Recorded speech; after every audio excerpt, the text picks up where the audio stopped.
पुरी एक प्राचीन नगरी है जो भारत के 4 धाम में से एक है। यहाँ पर जगन्नाथ मंदिर स्थित है जो विष्णु भगवान के रूप को प्रतिबिंबित करता है। इस मंदिर का समर्थन सभी जगह से आता है और यहाँ हर साल रथ यात्रा का भव्य उत्सव मनाया जाता है। भगवान जगन्नाथ की अधूरी मूर्ति के पीछे कई कथाएं और रहस्य जुड़े हुए हैं, जो उड़ीसा के पुरी में स्थित प्रसिद्ध जगन्नाथ मंदिर से संबंधित है। पुराणों और लोक कथाओं में राजा इंद्रद्युम्न और भगवान जगन्नाथ की स्थापना की कहानी बहुत ही प्रसिद्ध है।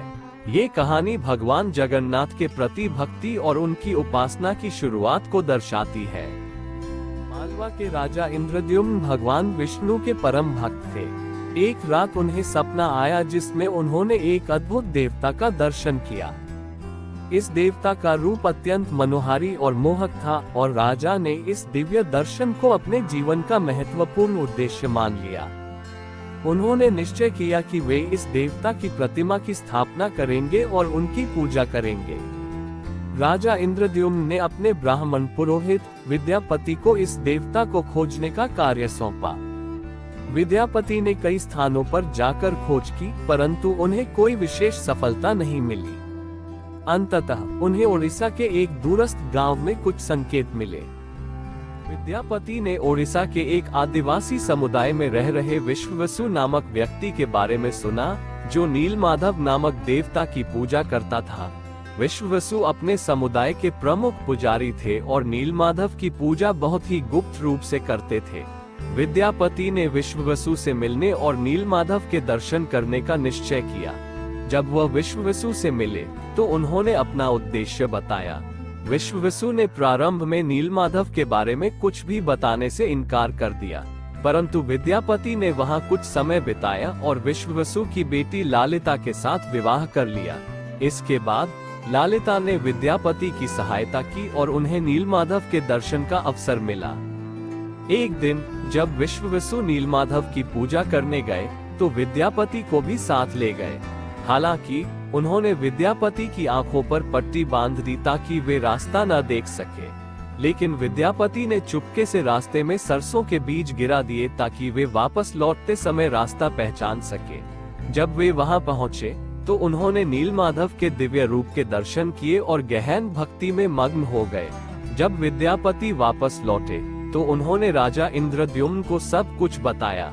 राजा ने तुरंत पुरी जाने का निर्णय लिया और नीलमाधव के दर्शन के लिए यात्रा शुरू की। जब राजा इंद्रद्युम्न पुरी पहुंचे तो उन्होंने देखा कि नीलमाधव वहां से अंतर्धान हो चुके हैं। इससे राजा बहुत दुखी हुए और उन्होंने गहन तपस्या आरंभ की। उनकी तपस्या से प्रसन्न होकर भगवान विष्णु ने उन्हें दर्शन दिए और कहा कि वे समुद्र तट पर एक दिव्य काष्ठ पाएंगे, जिससे वे अपनी मूर्तियों का निर्माण कर सकेंगे। राजा इंद्रद्युम्न ने भगवान विष्णु की आज्ञा का पालन किया और उन्हें समुद्र तट पर दिव्य काष्ठ दरु प्राप्त हुआ। उन्होंने उस काष्ठ से भगवान जगन्नाथ, बलभद्र और सुभद्रा की मूर्तियों का निर्माण कराया। इन मूर्तियों की प्राण प्रतिष्ठा के लिए ब्रह्मा जी को आमंत्रित किया गया। राजा इंद्रद्युम्न ने जब समुद्र तट पर दिव्य काष्ठ द्वारु काष्ठ प्राप्त किया तो उन्होंने सोचा कि किसे इस पवित्र काष्ठ से भगवान जगन्नाथ, बलभद्र और सुभद्रा की मूर्तियों का निर्माण सौंपा जाए। ये कार्य बहुत ही महत्वपूर्ण और धार्मिक था, इसलिए राजा ने तपस्या आरंभ की ताकि उन्हें किसी दिव्य शिल्पकार की प्राप्ति हो सके। तपस्या से प्रसन्न होकर भगवान विष्णु ने स्वयं विश्वकर्मा को मूर्तियों का निर्माण करने के लिए भेजा। विश्वकर्मा देवताओं के शिल्पकार माने जाते हैं और उन्होंने अनेकों दिव्य और भव्य निर्माण किए हैं। भगवान विश्वकर्मा ने राजा इंद्रद्युम्न के सामने मूर्तियों के निर्माण के लिए एक शर्त रखी। उन्होंने कहा कि वे एक बंद कमरे में 21 दिनों तक मूर्तियों का निर्माण करेंगे और इस अवधि के दौरान कोई भी व्यक्ति कमरे के अंदर नहीं आएगा। राजा ने इस शर्त को स्वीकार कर लिया। विश्वकर्मा ने कमरे के अंदर मूर्तियों का निर्माण कार्य आरंभ किया। जैसे जैसे दिन बीतते गए, राजा और उनके सहयोगी मूर्तियों की प्रगति को लेकर चिंतित होते गए। 15 दिनों के बाद निर्माण कार्य की आवाजें आनी बंद हो गईं। इससे राजा इंद्रद्युम्न और भी अधिक चिंतित हो गए। 21वें दिन के पहले ही राजा इंद्रद्युम्न की चिंता इतनी बढ़ गई कि उन्होंने कमरे का दरवाजा खुलवाने का निर्णय लिया। उन्होंने अपने अनुयायियों के साथ कमरे का दरवाजा खोला और अंदर का दृश्य देखकर स्तब्ध रह गए। कमरे में 3 अधूरी मूर्तियां थीं, भगवान जगन्नाथ, बलभद्र और सुभद्रा की। भगवान जगन्नाथ की मूर्ति में हाथ और पैर अधूरे थे, बलभद्र की मूर्ति भी पूरी नहीं थी और सुभद्रा की मूर्ति भी अधूरी थी।